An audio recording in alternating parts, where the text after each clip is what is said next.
All right. Hey, did you check out the Suicide Squad 2 trailer? Man, if you haven't, you need to check it out. That trailer is a real good trailer. Based on what I've seen on this trailer, the movie is going to be pretty entertaining, okay? It's going to have some action, some comedy, some more action, some crazy stuff going on. Some weird and crazy looking characters, okay? Like Suicide Squad to me, it looks like it's some wild card type stuff. All right. I mean, don't know if this is going to be a hit or a miss, but based on looking at the trailer, it looks like it's going to be pretty good. I'm looking forward to seeing it. Okay, I am looking forward to seeing it. I know a lot of people out there, they all about restoring the Snyderverse. Okay, and they're to the point where they're boycotting and not going to watch any other DC content. Well, listen, I'm down for the restoring the Snyderverse, but guess what? I'm also am gonna watch Suicide Squad 2 when it comes out. Looking at the trailer alone, to me, it already looks better than the first Suicide Squad movie. The reason why I say that is because, hey, David Ayer, he had his own vision, but looks like the studios they wanted to duplicate what James Gunn did with Guardians of the Galaxy. Okay, and they wanted to add more humor and all that stuff to it. But that wasn't David Ayer's style, okay? You got to do what's best for your style. For those of you who are familiar with basketball terminology, let's say you have a head coach like Mike D'Antoni, okay, who's an offensive guru. Well, you can't have him coach like Phil Jackson. Two totally different philosophies, okay? But anyways, let's get back to the trailer. The trailer is good, okay? It's a lot of stuff going on. I mean, we have a big giant starfish named Starro that's in the movie. You have a shark that talks and walks on land, okay? Seriously. And you know what? It makes me think about something, Aquaman can talk to fish and communicate with them or whatever and stuff. I wonder what kind of conversations Aquaman and King Shark have. I'm gonna have to look that up. I'm pretty sure there's some comic book or some show or movie where they had Aquaman and King Shark having a conversation. Like, does King Shark follow Aquaman's commands? That would be cool, right? But anyways, you have Idris Elba in there. He plays Bloodsport. Michael Rooker. Go watch any James Gunn movie that he's directed. You're going to find Michael Rooker in there. Michael Rooker is a brilliant actor, okay? Michael Rooker, he's the guy, he played Merle on The Walking Dead, and he played Yondu on Guardians of the Galaxy, okay? He's a real good actor. That dude there can play any role, okay? Any role. Sylvester Stallone is actually the voice of King Shark. Imagine that. Margaret Robbie returns to play the illustrious Harley Quinn. Man, like, some people are just born to play a certain role. That role there is meant for Margaret Robbie. I mean, a lot of times, I don't care how good or bad the movie is, guess what? She does her thing as Harley Quinn, okay? She does her thing. All right, let's see. Captain Flag returns. Captain Boomerang returns. Who else they have returning? Viola Davis is returning as Amanda Waller, so I'm looking forward to that. It's a brilliant cast. Nathan Fallon is returning. Well, he wasn't in the first Suicide Squad movie, but you could find him in quite a few James Gunn films, okay? And here's how you know generally whether or not if you're going to like this movie. All right, check this out. Here's a little brief catalog, a little filmography of James Gunn.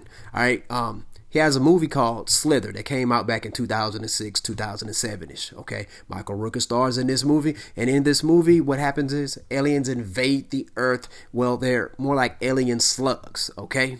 All right, so it's a real good movie, real good humor, got a lot of action in it, okay? Another movie that he directed, is what's the name of the movie? It's called Super. Okay, it stars Rainn Wilson, aka Dwight Schrute from The Office. You all know him, and Elliot Page.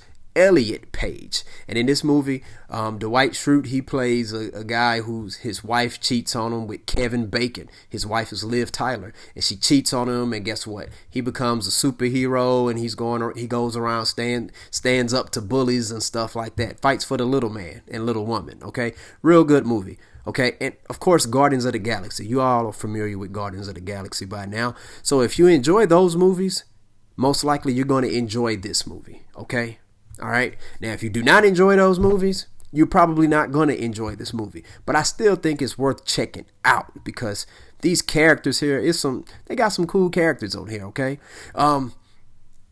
But back to the big starfish named Starro or Starro. I'm not sure if you're supposed to roll your R's on that, but I remember this character in it was one of those that I think it was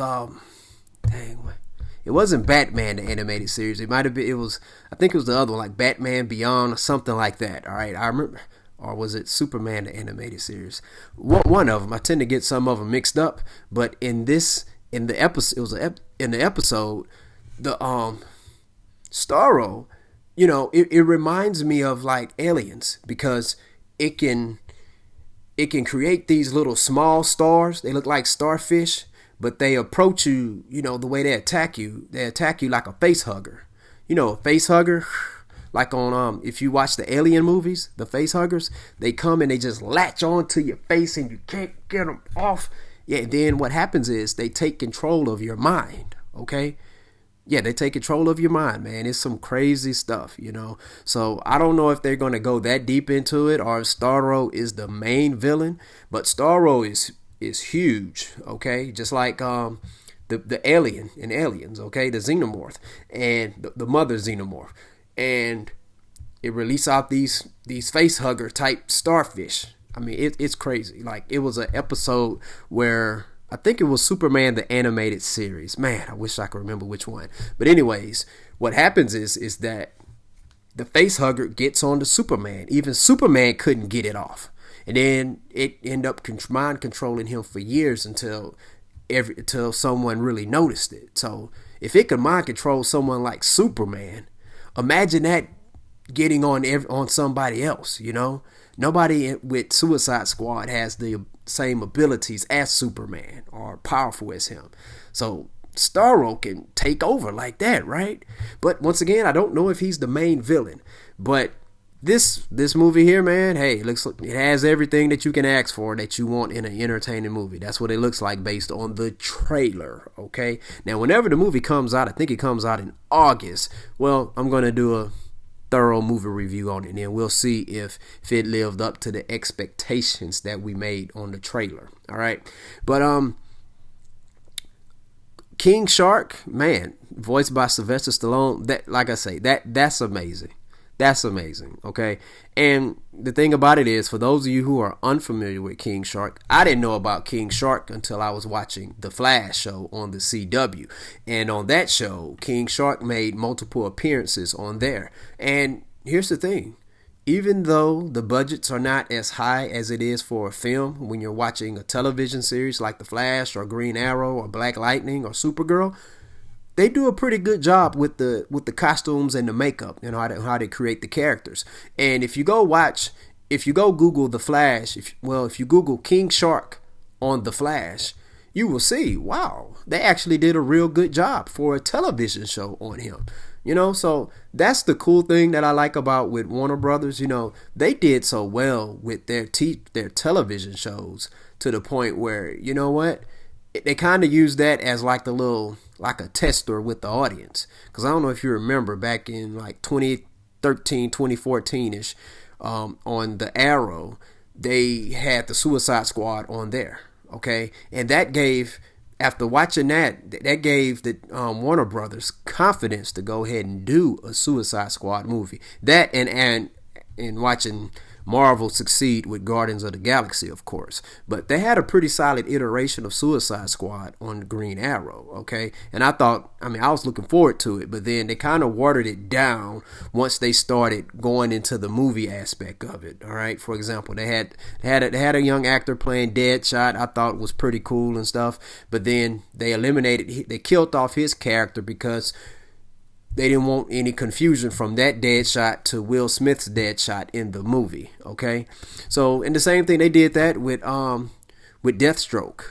Manu Bennett, who's the actor who starred in Spartacus, he starred as he was the Deathstroke on Green Arrow, all right?